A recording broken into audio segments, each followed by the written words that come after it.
నేను కలిసాలు పెట్టాను. వెంకటేశ్వర స్వామి శిల్పం చిక్కేటప్పుడు కుడికాయలు పుట్టిన అదే స్థానంలోనే ఆది దంపతులు భార్య భర్తలు చూశారు చూడలేదు చూడలేకుంటే చూపిస్తా పక్కన. శివుడు ఎక్కడైనా కాలంలో శివుడు ఉంటాడు. అక్కడ నవగ్రహాలు ఉంటాయి, శిల్పం.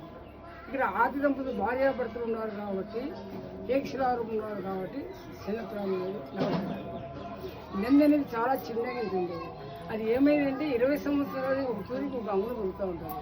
ముక్కు చెవులు కళ్ళు కలియుగం అంతా అయిపోదు, కాలు లెంకేస్తారు. అప్పుడు కలియుగం సమాప్తం. ఇంకో తమాష ఏమంటే ఇక్కడ 3 గుంపులు ఉన్నాయి. బ్రహ్మ విష్ణు మహేశ్వరు. ఒక దాటి శివుడు, ఒక దాటి విశ్వాసం శివుడు. 35 మెట్లు 40 మెట్లు ఉన్నాయి. ఎక్కి చూసేది.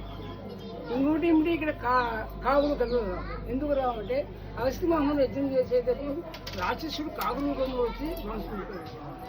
మీరు మా యజ్ఞం మీరు భంగం చేస్తామని సూర్యచంద్రులు ఉన్నంత వరకు కాగులు దగ్గర రావని చెప్పి. ఇంకో తమాష ఏమంటే 18 కిలోమీటర్ దూరంలో ముచ్చట్లయ్యా ఒక దూరం అక్కడ గుండం ఉంది, టెంపుల్ ఉంది. ఈ ఆది దంపతులు అక్కడ పోయి స్నానం చేస్తారు. ఈ అగస్త్య మహమ్మను ఏం చేశారు, ఈ నీళ్ళు ఎట్లా చేస్తామని అక్కడ పోయి పసుపు కుంకుమ అత్యంతం చేశారు. ఇక్కడ బయట పడ్డాయి. ఆయన కనిపెట్టినవన్నీ అగస్త్య మహమ్మను పుష్కరి జలము అంటారు. ఇంకో తమాష ఏమంటే ఒక భక్తురాలు కాశీ తీసుకొచ్చి లింగం ప్రతిష్ఠ చేసి. ఇంకొకటి ఏమంటే ఇక్కడ మీ కోరికలు ఏం కోరికలు, సంతానం లేనో సంతానం, ఉద్యోగం, వ్యాపారం వ్యాపారం. పితృదేవతలు ఎవరు, అత్త మామగారు, తల్లిదండ్రులు. వాళ్ళు చనిపోయారు. నాకు తెలియదు, కానీ వాళ్ళ మనసుకు కోసం మీరు ఏమైనా కోరికలు ఉంటే ఇక్కడ పవిత్రమైన స్థలం.